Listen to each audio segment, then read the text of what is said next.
Parents often report that there are many different areas of thought out there about when it is developmentally appropriate for children to be exposed to certain types of foods. This short clip will help you with the decision that is best for you and your little one. The American Academy of Pediatrics recommends that babies can start eating thin baby food cereals between 4 to 6 months of age, when they can sit up with support. There are different types of baby cereals that range from oatmeal, barley, to rice. Stage 1 baby food is introduced shortly thereafter. Both consistencies should be thin and smooth. Stage 1 consistency should easily fall off the spoon when flipped.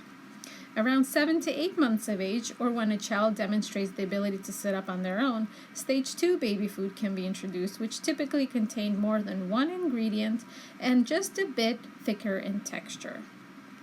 When children are ready to transition beyond Stage 2, very often we see that Stage 3 is where difficulties begin. We instead recommend that families begin pureeing foods they're eating at home. You can puree just about anything: pancakes, mac and cheese, and soups. It is more flavorful and contain more calories. Just make sure that you are not introducing too many ingredients at once to account for any possible allergies. As your child's skills mature, you can make the purees a bit more textured, but remember, not too thick or pasty. This would also be a good time for you to begin introducing easily dissolvable solids. These chewables dissolve when they come in contact with saliva, therefore, very minimal munching or chewing is really necessary to break them down. Some examples of easily dissolvable solids are cheese doodles, Gerber puffs, or graham crackers. Once your child can efficiently break down easily dissolvable solids and have started using an up and down munching pattern, and you're seeing some emerging tongue lateralization, you can begin introducing soft mechanical foods. Soft mechanicals break apart in the mouth easily, however, they require consistent chewing, munching pattern in order to be broken down to a consistency to swallow safely.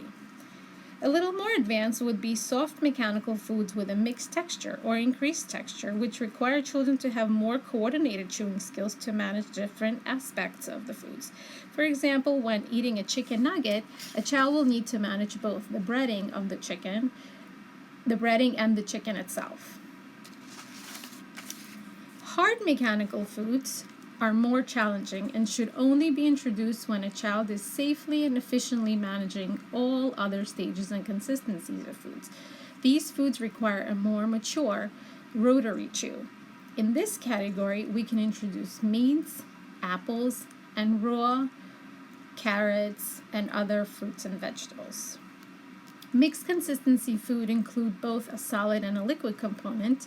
For children with poor or immature oral motor skills, this texture can be most challenging. It requires not only to have efficient chewing skills, but to simultaneously be able to manage the liquids in their mouths. We typically recommend this texture to introduce last, based on the hierarchy of introducing solids. You should always consult with your pediatrician when introducing new foods and textures. Thank you for your interest in St. Mary's.